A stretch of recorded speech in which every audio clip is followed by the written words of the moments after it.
आप सभी दर्शकों को शारदीय नवरात्रि की ढेर सारी शुभकामनाएं। आइए जानते हैं आज की कुछ प्रमुख अंतर्राष्ट्रीय खबरों को। पहले एक नजर आज की हेडलाइंस पर। नवरात्रि के पहले दिन मां शैलपुत्री की पूजा, मंत्र, कथा और आरती करें। विमान में गूंजी किलकारियां। लंदन से कोच्चि आ रही एयर इंडिया की फ्लाइट्स में महिला ने बच्चे को दिया जन्म। माखनलाल बिंद्रू वो कश्मीरी पंडित जो चरमपंथियों को खौफ के बावजूद घाटी में डटे रहे। तालिबान ने कहा मुस्लिम योद्धा गजनवी ने तोड़ी सोमनाथ की मूर्ति। भारतीयों ने सोशल मीडिया पर जताया आक्रोश। चीन ताइवान तनाव। अमेरिका और ब्रिटेन ने दक्षिण सागर में तैनात किए 3 विमान वाहक पोत। दुनिया में सबसे शक्तिशाली है जापान। सिंगापुर का पासपोर्ट, पाकिस्तान सबसे नीचे। भागलपुर में आज शाम थम जाएगा तीसरे चरण का चुनाव प्रचार। त्योहारों से पहले घटे गोल्ड के दाम, मिल रहा रिकॉर्ड हाई से 10,582 रुपए सस्ता।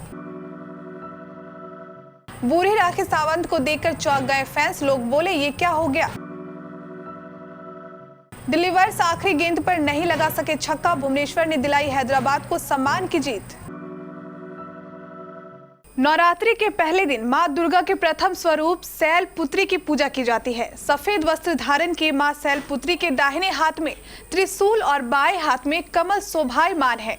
मां के माथे पर चंद्रमा सुशोभित है। यह नदी बैल पर सवार संपूर्ण हिमालय पर विराजमान है। शैलपुत्री मां को वृषोरूरा और उमा के नामों से भी जाना जाता है। मान्यता है कि मां शैलपुत्री का जन्म पर्वतराज हिमालय के घर में हुआ था, जिसके कारण उनका नाम शैलपुत्री पड़ा। देवी के इस रूप को करुणा और स्नेह का प्रतीक माना गया है। घोर तपस्या करने वाली मां शैलपुत्री सभी जीव जंतुओं की रक्षक मानी जाती है। नवरात्रि के पहले दिन प्रातः काल उठकर स्नान आदि से निवृत्त होकर स्वच्छ कपड़े पहने, फिर एक चौकी पर देवी दुर्गा की प्रतिमा और कलश स्थापित करें। फिर मां शैलपुत्री का ध्यान कर व्रत का संकल्प करें। मां शैलपुत्री को सफेद रंग की वस्तुएं काफी प्रिय है, इसलिए चंदन रोली से टीका कर मां की प्रतिमा पर सफेद वस्त्र और सफेद फूल चढ़ाने चाहिए। साथ ही सफेद रंग की मिठाई का भी भोग लगाना चाहिए। मां को बेहद पसंद आता है। बाद में शैलपुत्री माता की कथा करें और दुर्गा सप्तशती का पाठ करें। इसके बाद दुर्गा चालीसा का पाठ करें। बाद में मां की आरती करें।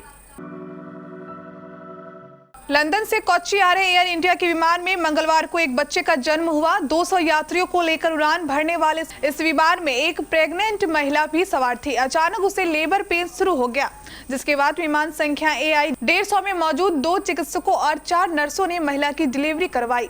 जैसे ही बच्चे की किलकारी सुनाई दी, यात्रियों ने तालियों के साथ उसका स्वागत किया।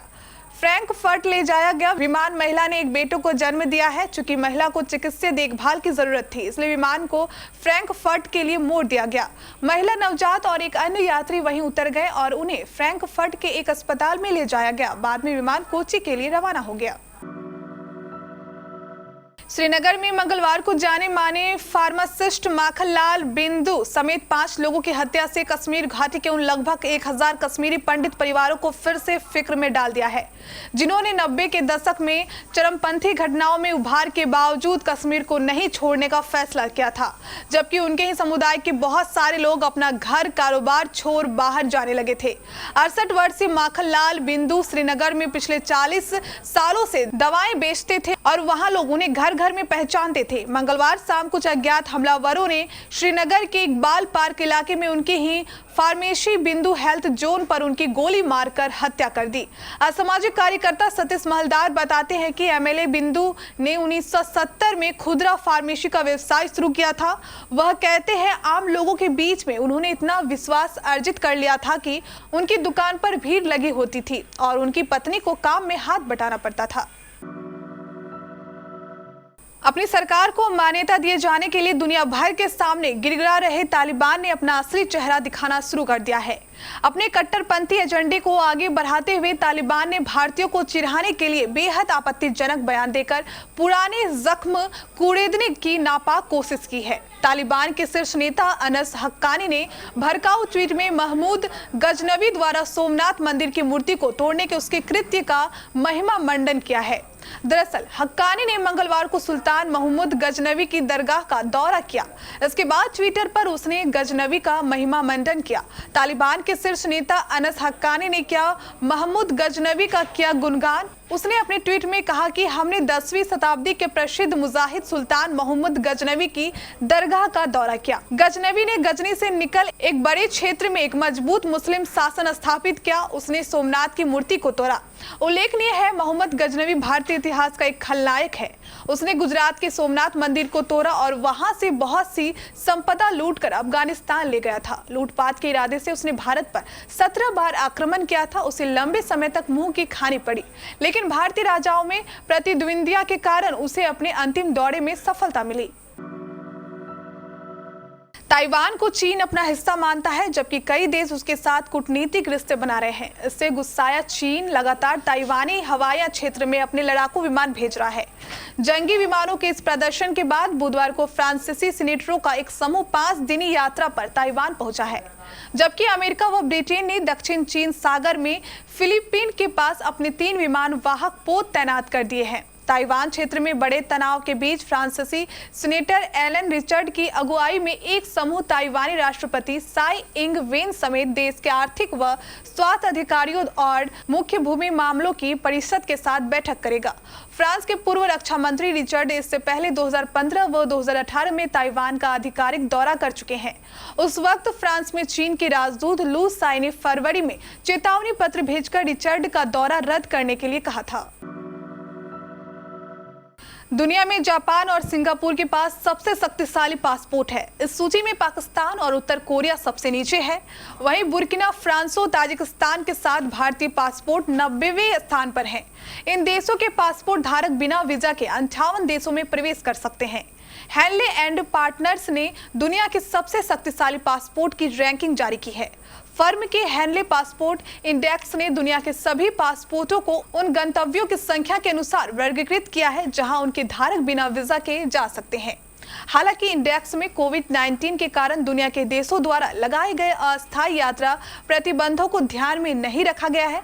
हैनले पासपोर्ट इंडेक्स में जापान और सिंगापुर शीर्ष पर है, जिनका वीजा मुफ्त स्कोर 192 है। इसका मतलब ये हुआ कि इन दोनों देशों के पासपोर्ट धारक बिना वीजा के 192 देशों की यात्रा कर सकते हैं। अफगानिस्तान, इराक, सीरिया, पाकिस्तान और यमन के पासपोर्ट सबसे कम शक्तिशाली है। Ranking international air transport association के डेटा विश्लेषण पर आधारित है। हैनले एंड पार्टनर्स की वैश्विक गतिशीलता रिपोर्ट बताती है कि दक्षिण में कई देशों ने अपनी अर्थव्यवस्थाओं को पुनर्जीवित करने के लिए प्रतिबंधों में ढील दी है, लेकिन उत्तर में ऐसा बहुत कम हुआ है। पंचायत चुनाव के तीसरे चरण के चुनाव प्रचार का शोर आज शाम 5 बजे थम जाएगा। भागलपुर जिले का यह दूसरा चरण होगा। 8 अक्टूबर को सनहोला प्रखंड में वोट डाले जाएंगे। 10 और 11 अक्टूबर को मतगणना होगी। बुधवार को सनहोला प्रखंड में मतदान दलों को मतदान सामग्री दी जा रही है। सनहोला प्रखंड में 237 मतदान केंद्र बनाया गया है। इसमें 2 सहायक मतदान केंद्र शामिल है। जिला मुख्यालय में 7 और अनुमंडल तथा प्रखंड मुख्यालय में एक नियंत्रण कक्ष बनाया गया है। सनहोला प्रखंड में 2 जिला परिषद सदस्य, 24 पंचायत समिति सदस्य, 18 मुखिया, 231 वार्ड सदस्य और 147 पंच का चुनाव होना है। इसके अलावा साकुंड प्रखंड में प्रत्याशियों को आज चुनाव चिन्ह आवंटित किया जाएगा। जिला परिषद की 2 सीटों के लिए 19 प्रत्याशी चुनाव मैदान में है। भारतीय सराफा बाजार में कल यानी 6 अक्टूबर 2021 को सोने के भाव में गिरावट का रुख रहा। इससे गोल्ड अपने रिकॉर्ड भाव से 10,500 रुपए से ज्यादा नीचे रहते हुए 46,000 रुपए प्रति 10 ग्राम के नीचे बना रहा। वहीं चांदी के दामों में भी कल ठीक ठाक कमी दर्ज की गई है। पिछले कारोबारी सत्र के दौरान दिल्ली सराफा बाजार में सोना 45,844 रुपए प्रति 10 ग्राम पर बंद हुआ था। चांदी मंगलवार को 59,803 रुपए प्रति किलोग्राम पर बंद हुई थी। भारतीय सराफा बाजारों की ही तरह अंतर्राष्ट्रीय बाजार में आज सोने के दाम में गिरावट आई, जबकि चांदी के दाम में बड़ा बदलाव आया है। बॉलीवुड की drama queen Rakhi Sawant social media पर खूब एक्टिव रहती है और अपने फैंस के बीच चर्चा में बने रहने के लिए आए दिन दिलचस्प पोस्ट शेयर करती दिखाई दी जाती है। वहीं हाल ही में राखी अपने एक ऐसे ही पोस्ट को लेकर सुर्खियों में आ गई है। राखी ने अपनी एक तस्वीर शेयर की है जिसमें वो बूढ़े अवतार में दिखाई दे रही है। उनकी इस फोटो को देखकर सोशल मीडिया यूजर्स चौंक गए हैं और राखी से तरह तरह के सवाल पूछते नजर आ रहे हैं। राखी सावंत ने अपने इंस्टाग्राम अकाउंट पर एक तस्वीर शेयर की है। इस फोटो में राखी के चेहरे पर झुर्रियां दिख रही है। उन्होंने बड़ा सा काला चश्मा लगाया हुआ है और इसके साथ ही वो उनके बाल भी सफेद दिख रहे हैं। इसके अलावा उन्होंने अपनी नेक पर बैंडेज पहना हुआ है। इस अवतार में वो अपनी सेल्फी लेते नजर आ रही है। उन्होंने व्हाइट और पिंक रंग की ड्रेस पहन रखी है। राखी का ये अवतार देखकर सभी चौंक गए हैं। इंडियन प्रीमियर लीग में बुधवार को सनराइजर्स हैदराबाद ने सम्मान की लड़ाई जीत ली। विराट कोहली की कप्तानी वाली रॉयल चैलेंजर्स बेंगलोर के खिलाफ उसकी जीत की विजय गाथा भुवनेश्वर कुमार ने लिखी। बेंगलोर को आखिरी ओवर में जीत के लिए 13 रन चाहिए थे, जबकि आखिरी गेंद पर 6 रन। मैदान पर एबी थे, लेकिन वह भुवनेश्वर की गेंद पर करिश्माई शॉट नहीं लगा सके और हैदराबाद 4 रन से जीत गया। मैच में हैदराबाद ने 7 विकेट पर 141 रन बनाए थे, जबकि बेंगलोर 6 विकेट पर 137 रन ही बना सका। इसके साथ ही आरसीबी का टेबल में टॉप 2 में पहुंचने का सपना भी टूट गया।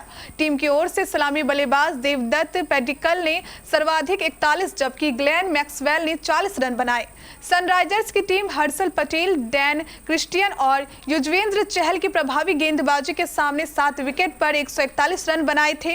शहबाज अहमद और मोहम्मद सिराज ने भी किफायती गेंदबाजी करते हुए क्रमशः 4 और 3 ओवर में 21 और 17 रन दिए, लेकिन उन्हें कोई विकेट नहीं मिला।